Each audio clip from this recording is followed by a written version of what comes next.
আসসালামু আলাইকুম। বাংলাদেশের সাবেক ক্রিকেটার তামিম ইকবাল, যিনি তার পুরো ক্যারিয়ারেই প্রতি মাসে অন্তত দু একবার নানান ধরনের নাটক টাটক করে আলোচনায় এসেছেন। মান, অভিমান, ভালোবাসা, বিচ্ছেদ, এগুলো তার পুরো ক্যারিয়ার জুড়ে। তো সেই ধারাবাহিকতায় গতকালকে আপনারা তার একটা বক্তব্য শুনেছেন। তিনি হঠাৎ করে সারা দেশের, এমনকি আমরা যে সরকারের সমালোচনা করছি সেই সরকারও কি কাহিনী জানি না, তারাও দেখলাম ইন্ডিয়ার এবার এই যে মুস্তাফিজকে তারা কলকাতা নাইট রাইডার্সের হয়ে খেলার থেকে বাদ দেওয়ার কারণে যেই প্রতিক্রিয়া দেখিয়েছে এবং যে পদক্ষেপগুলো নিয়েছে, সেটা খুব ভালো কিছু পদক্ষেপ নিয়েছে। এগুলো মাঝখানেই তিনি এসে বক্তব্য দিলেন যে বাংলাদেশের ভারতে খেলতে যাওয়া উচিত। বাংলাদেশের নাকি 90 থেকে 99% টাকা নাকি আইসিসি তারপরে বাংলাদেশকে দেয়। আপনারা এটার খুব সহজ হিসেবটা যেটা মিলাবেন সেটা হচ্ছে যে বাংলাদেশে যে ম্যাচগুলো হয় এগুলো বাংলাদেশের প্রতিটা দেশেরই ক্রিকেটের জন্য এই যে ম্যাচের যে ফি থেকে বোর্ডকে যে টাকাটা দেওয়া হয়, কিছুদিন আগে আপনারা জানেন যে পাকিস্তানে যখন ক্রিকেট হয়নি সেই দেশে, এই হোম ক্রিকেট বন্ধ থাকার কারণে সেই দেশের কিন্তু ক্রিকেটের বোর্ড যেটা, সেই পিসিবি কিন্তু দেউলিয়া হয়ে যাওয়ার মতো অবস্থা হয়েছিল। অর্থাৎ আইসিসি যদি সব দেশের 90 থেকে 99% টাকা দিত তাহলে পাকিস্তানের এই অবস্থা হইতো না। এই কথাটা পুরোপুরি মিথ্যা কথা।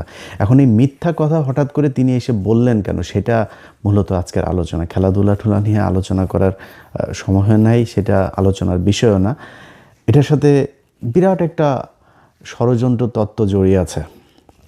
আপনাদের কি মনে হয় যে এই যে প্রথম আলো, এই যে ডেইলি স্টার, এই যে উদীচি, এই যে ছায়ানট, এরকম তাদের কিছু শাখা প্রশাখা আছে যেগুলো কিনা ভারতের হয়ে বাংলাদেশে কাজ করে, এরা দেখবেন কিছু হইলেই বাংলাদেশের এই যে ইসলামের বিরুদ্ধে, ইসলাম এবং ৭১ দুইটাকে সাংঘর্ষিক করে তারপরে এটা নিয়ে তারা নানান বক্তব্য দেশে দেখবেন যে হাজার হাজার ঘটনা ঘটে যাবে, কোনো সমস্যা নাই। হঠাৎ করে তাদের পছন্দ মতো একটা ঘটনা নিয়ে এই যে কিছু নারীবাদী আছে আর এই ওই যে শাহবাগী কিছু এসে চুলচুল বড় বড় তারপরে গাঁজা টাজা খায়, এগুলো এসে এক জায়গায় বসে যাবে। এটা হচ্ছে তাদের নিত্য নৈমিত্তিক রুটিন ওয়ার্ক। এটা কেন করে? কারণ ওইখান থেকে টাকা পয়সা পায়, সেইটা পেয়েই তাদের একটা নির্দিষ্ট রুটিন করে দেওয়া আছে যে এই মাফিক তাদেরকে কাজ করতে হবে, এবং এই কাজগুলো কখন কি করতে হবে সেটাও কিন্তু ওই দেশের সরকার, ওই গোয়েন্দা সংস্থাই কিন্তু তাদেরকে ঠিক করে দেয়। তামিম ইকবালের বিষয়টাকে আমি ব্যতিক্রম কোনো কিছু দেখি না, এটা কোনো বিচ্ছিন্ন ঘটনা। তাকে নিয়ে হঠাৎ করে তাকে দিয়ে কেন বলানো হলো? আমার ধারণা যে এই মুহূর্তে যদি মাশরাফি স্বাভাবিক অবস্থায় থাকতেন, সাকিব থাকতেন, যাদের ক্রিকেটে ব্যাপক জনপ্রিয়তা আছে, এই ধরনের কিছু মানুষ যদি থাকতেন তাহলে তাদেরকে দিয়ে বলাইতো। তো মন্দের ভালো হিসাবে তামিম ইকবাল তিনি আছেন যেহেতু, তাকে দিয়ে কথাগুলো বলিয়েছে। আপনাদের কিছু জিনিস মাথায় রাখা দরকার। তামিম ইকবাল হঠাৎ করে তিনি যে সুরে কথা বলেছেন যে বাংলাদেশের স্বার্থের জন্যই, আপনার বাহ্যিকভাবে শুনে মনে হবে যে এই দেশের ক্রিকেটের জন্য, এই দেশের জন্যই বোধহয় তিনি কথাগুলো বলছেন। আচ্ছা, যদি মনে করেন বাংলাদেশের জন্যই ওনার ক্রিকেটের জন্য এত ভালোবাসা, এত প্রীতি নিয়ে উনি কথাগুলো বলবেন, আপনাদের মনে আছে যে ওনার কথা অনুযায়ী যে বাংলাদেশ যদি এখন বিশ্বকাপ খেলতে না যায় তাহলে বিশাল আকারের ক্ষতি হয়ে যাবে, 10 বছরের জন্য পিছিয়ে যাবে। এই ভারত বাংলাদেশকে এই 2016 থেকে 17 থেকে আপনি যদি কয়েকটা এশিয়া কাপ যদি আপনি চিন্তা করেন, বিশ্বকাপে এই ভারতের আম্পায়ার, 2টা এশিয়া কাপ তো আমরা জেতা, 2টা এশিয়া কাপকে তারা হারিয়েছে। সে বিশ্বকাপের জন্য উনি কোনো কথা বলেছিলেন যে ভারত আমাদেরকে হারিয়েছে? যদি সেটা আমরা জিততাম, মনে করেন একটা এশিয়া কাপ থাকার মানে কি, এশিয়ার বাঘ, সে এশিয়ার শ্রেষ্ঠ, এটাই তো তাদের বিশাল ব্যাপার। আপনি 1997 সালে যেদিন, আমি ছোট তখন, কিন্তু আমার এই মনে আছে যে আমি আমার একটা প্যান্ট বানাতে যাচ্ছিলাম আমাদের চুয়াডাঙ্গা জেলা শহরে। তো ওই দিন হঠাৎ করে দেখি, আমি তার আগ পর্যন্ত জানিও না যে ক্রিকেট বলে পৃথিবীতে কোনো খেলা আছে, তার আগের দিন পর্যন্ত আমি জানি না। সবাই দেখছি রেডিও নিয়ে, তারপরে এই কানের মধ্যে নিয়ে তারপরে শুনছে কি একটা যেন ধারাভাষ্যকার কথা বলছে, ফুটবলের মতোই মনে হয়, আমি জানি না কি হচ্ছিল।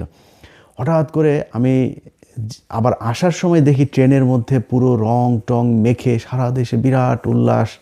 ওই দিন টেলিভিশন পত্রিকা সব এই বিশ্বকাপ পরের দিন, মানে ওই যে আইসিসি যেটা বাংলাদেশ জিতে বিশ্বকাপে খেলার মর্যাদা অর্জন করলো, আকরাম খান যে অধিনায়ক ছিলেন। তো ওই একটা ম্যাচ আজকে যে বাংলাদেশের ক্রিকেট সেই জায়গায় নিয়ে এসছে। এই এশিয়া কাপের 2টা এশিয়া কাপ যদি বাংলাদেশ জিতত, তাহলে বাংলাদেশ মানসিকভাবে আরও বিশাল আকারে উঠে যেত না সামনে। সেটা নিয়ে তামিম ইকবাল কোনো দিন ভারতকে বলেছে যে তোমরা এই চুরি করো, তোমরা এইভাবেই করো। বরং ওই ম্যাচের মধ্যে সাকিব আল হাসানকে তাও দেখেছি যে মোটামুটি একটু তর্জন গর্জন করেছে, তারপরে এ কথা বলে নেই। তারপরেও ধরেন ওনার বিশাল ভালোবাসা, উনি বাংলাদেশের ক্রিকেটকে বাঁচাইতে চায়। আচ্ছা, এই যে শেখ হাসিনার সরকার, এই শেখ হাসিনার সরকার আমরা কেন এই যে বিভিন্ন আপনার এই ফ্যাসিস্ট, আপনার এই যে কালচারাল এই ফ্যাসিস্ট যে গণমাধ্যম, ফ্যাসিস্ট যেই আপনার আমলা প্রশাসন, এদের ব্যাপারে আমরা এত তৎপর কেন? এদের বিচারটা কেন চাই? কারণ হচ্ছে যে এই শেখ হাসিনা গেল 15 বছরে যত হত্যা, খুন, গুম যা করেছে সেটার জন্য এরা দায়ী, এরা তাদেরকে সহায়তা করেছে, এই জন্যই তো এদের বিচার চাই। আচ্ছা, এবার আসেন আপনি 2018 সালের একটা নির্বাচন। 2014 সালে যাই হোক বিএনপি আসে নাই। আমি সত্যি কথা বলি, আমি সেদিন কাজে গিয়ে তারপরে বাথরুমে গিয়ে কান্না করেছি।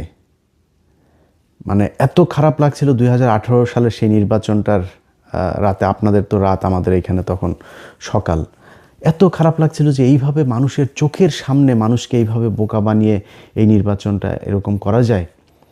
সেই নির্বাচনটা বাংলাদেশের একটা টার্নিং পয়েন্ট ছিল। 14 সালে ঠিক আছে বিএনপি যায় নাই, শেখ হাসিনা করেছে, একা নির্বাচন করেছে। তারপরে ধরলাম 18 সালের নির্বাচনটা তো হইতে পারত। এবং তারা যেভাবে সেই ঐক্য জোট মোট বানায়, এই যে আপনার আওয়ামী দালাল ডক্টর কামাল সহ এই যে এই দালাল কয়টাকে গামছা কাদের টাদের এগুলোকে নিয়ে তারপরে তারা এই হাসিনার এই রয়ের ফাঁদে পা দিয়ে তারপরে বিএনপি একটা জোট গঠন করলো। সেই জোট গঠন করার পরে কি হলো দেখেন, রাতের বেলা ভোট নিয়ে তারপরে দিনের বেলা সেটা প্রচার করলো যে হ্যাঁ এই হয়েছে, আগের রাতেই ভোট শেষ হয়ে গেল। সেই নির্বাচনটা বাংলাদেশের এই যে গেল 5 বছরে, অন্তত 5-6 বছরে যে মানুষগুলো মারা গেল, মানুষগুলোকে মারা হলো, খুন করা হলো, এই মানুষগুলো এই নির্বাচনটার কারণে মরে নাই।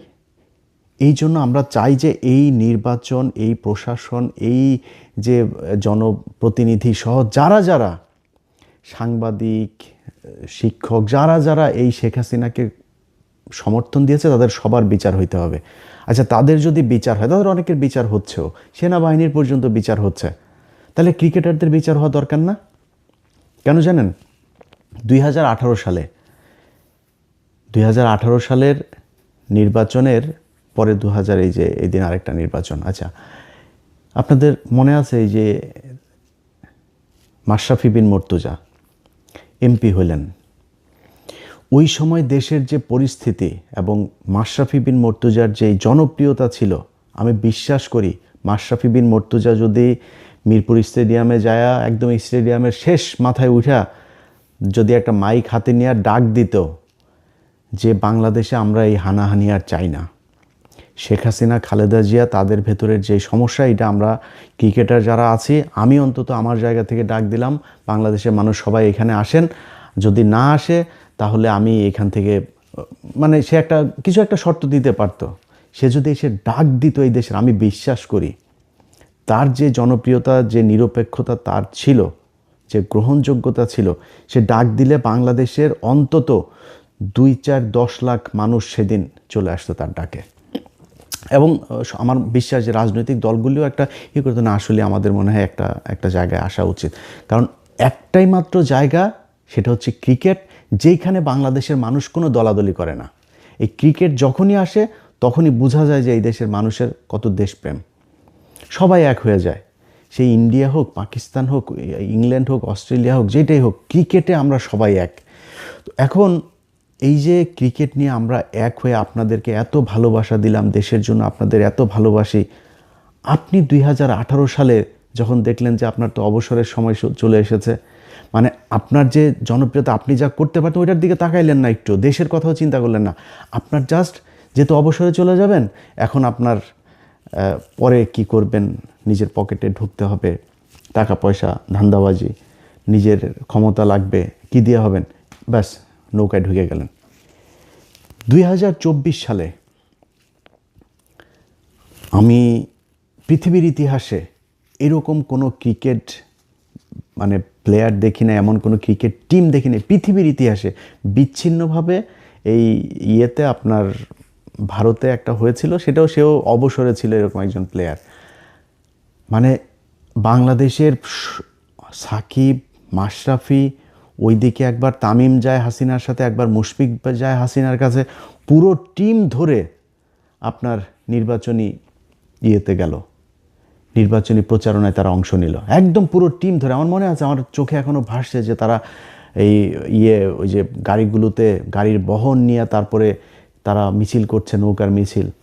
এই পৃথিবীর ইতিহাসে এমন কোনো জায়গা আছে যে এই দেশে এরকম ঘটনা ঘটেছে, পুরো ক্রিকেট টিম ধরে যায়, আপনারা একটা রাজনৈতিক দলের নৌকার মিছিলে যান, আপনারা একজনের ভোট করেন, আপনারাও এমপি হইতে যান, ভারত থেকে খেলা বন্ধ করে, খেলা থুয়ে দিয়ে তাড়াতাড়ি করে এসে ঢাকায় এসে আপনার সাকিব আল হাসান সে যে কাগজপত্র সাইন করে দিয়ে গেল, মনে আছে আপনাদের?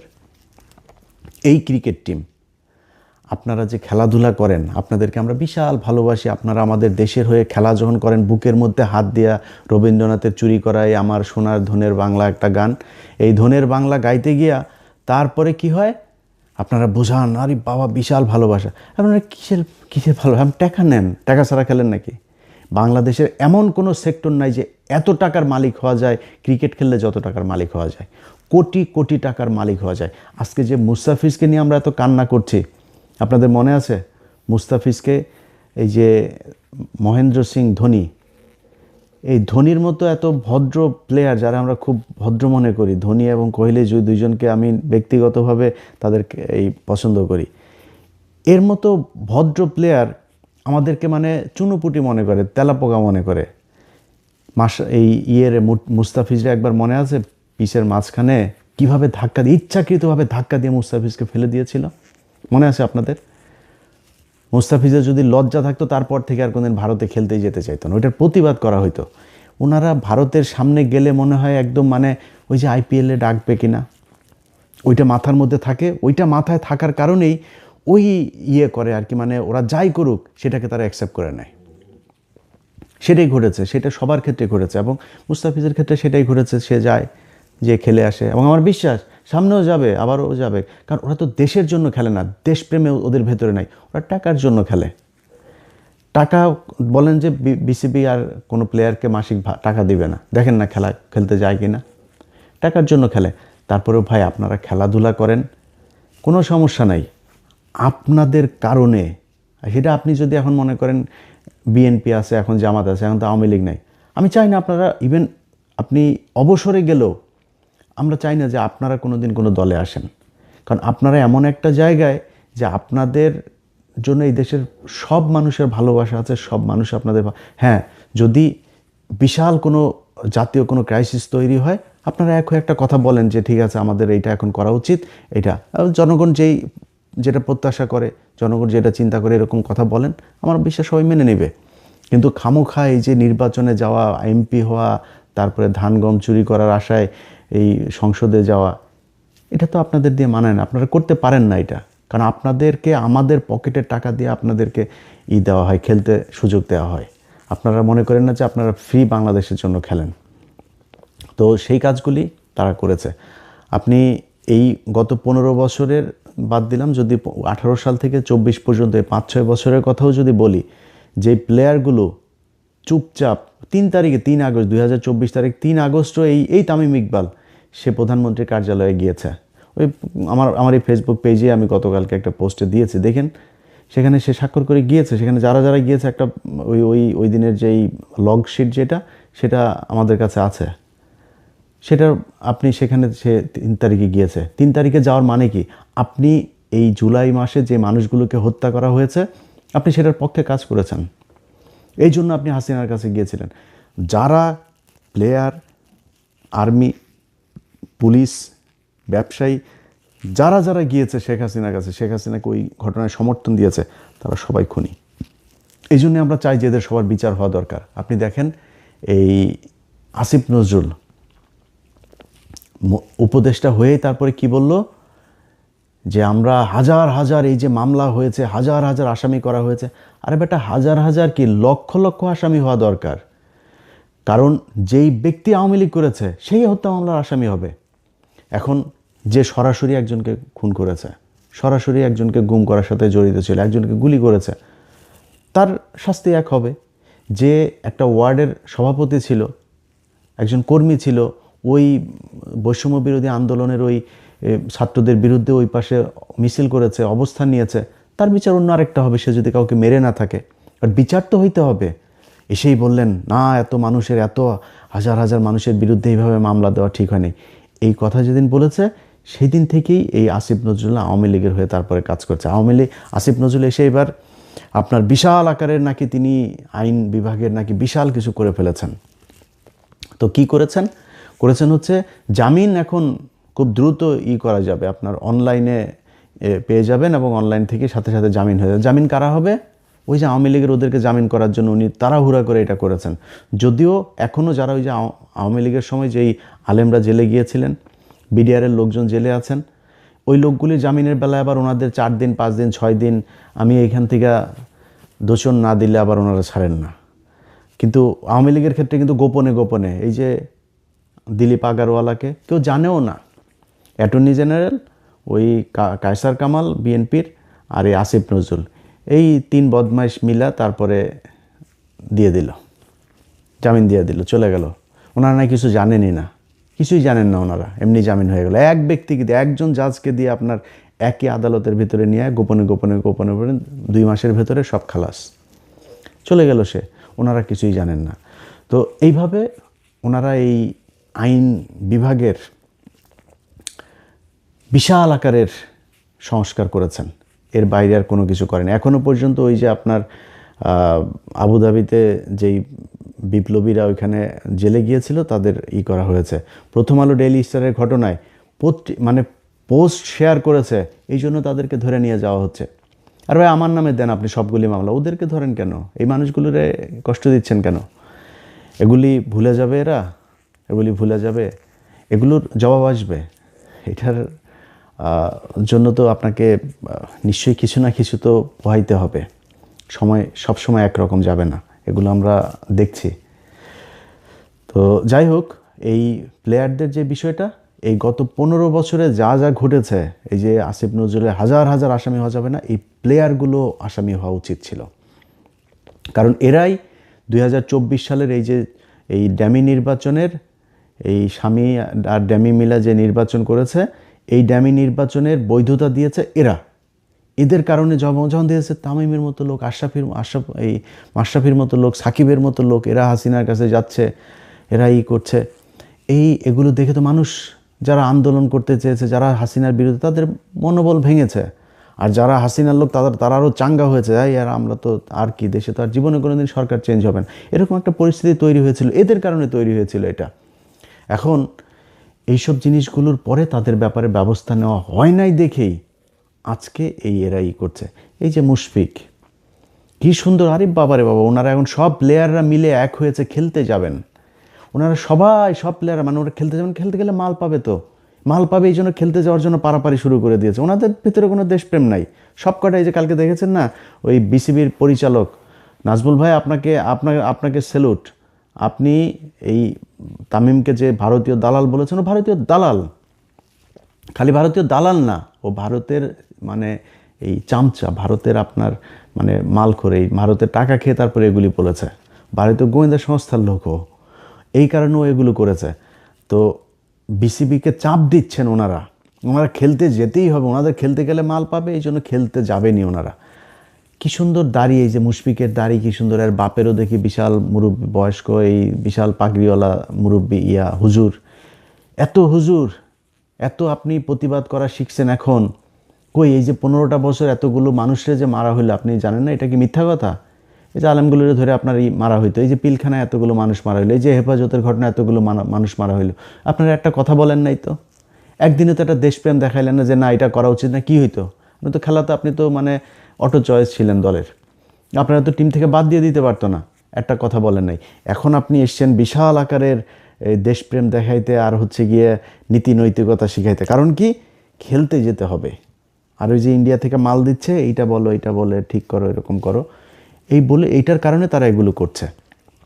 এখন তারা খেলতে যেতে চায়, বিসিবিকে নানানভাবে চাপ দিয়ে, নানান নেগেটিভ, নানান মিডিয়াও এখন দেখেন না, মিডিয়াগুলো তো এগুলো সব ইন্ডিয়ান টাকা মালেই চলে, এগুলোর দিয়া এরা এখন একটা তৈরি করতে চাচ্ছে যে না খেলতে যেতে হবে, বাংলাদেশে খেলতে না গেলে বিশাল আকার।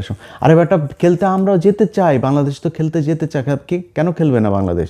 বাংলাদেশ যেটা চায় যেভাবে, এটা আন্তর্জাতিক নিয়মের ভেতরে রেখে সেই ক্লোজগুলো দিয়েই তো বিসিবি তাদেরকে চিঠি পাঠিয়েছে যে আমরা এই কারণে তোমাদের এখানে খেলতে যেতে পারছে না, আমার নিরাপত্তার কারণে। আমার একটা প্লেয়ার যেখানে নিরাপদ থাকতে পারে না, ওটা তো জঙ্গি রাষ্ট্র এই ভারত, পৃথিবীর মধ্যে সবচাইতে নিকৃষ্ট জঙ্গি রাষ্ট্র হচ্ছে এইটা।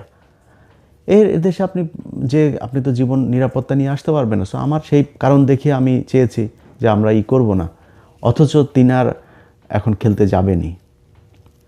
আর খেলতে যাওয়ার এই কারণেই এখন নতুন করে তৈরি করেছেন মিথ্যা কথাবার্তা বলে 90 থেকে 99% টাকা আমাদের আইসিসি দেয়, আমাদের খেলতে না গেলে সব প্লেয়াররা সব ধ্বজভঙ্গ হয়ে যাবে। এই বিশ্বকাপ খেলতে জানেন তো, বিশ্বকাপে আপনি মনে করেন নকআউট খেলা একটা ম্যাচ খেলে যখন আউট হয়ে যান তো কী হয়েছে? এরপরের বিশ্বকাপে খেলবেন, পরে বিশ্বকাপে কি ভারতে হবে নাকি? পরে হোম সিরিজ খেলবেন, বাইরে যাবেন, সফরে যাবেন, খেলবেন। এর জন্য কি হইলো, কি সমস্যা? এগুলোর ন্যারেটিভ তৈরি করে তারপরে এই ভারতের যে বয়ান সেটাকে আমাদের দেশে প্রতিষ্ঠিত করতে চায়, এর বাইরে কোনো কিছু না।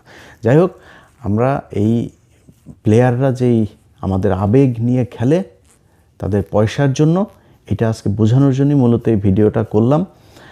আর ভবিষ্যতে কোনো প্লেয়ার যারা বাংলাদেশের জাতীয় দলে খেলাধুলা করে, এই খেলাধুলাকে খেলাধুলার জায়গায় রাখতে চাই। আমি এমনকি ছাত্র রাজনীতিরও বিরুদ্ধে, কিন্তু সেটা সম্ভব না, যদিও এটা কেউই মানবে না, সবাই গোপনে গোপনে করবে। সো আমি এটারে নিয়ে অন্তত খেলার বিষয়টাতে এটা যেন হয়।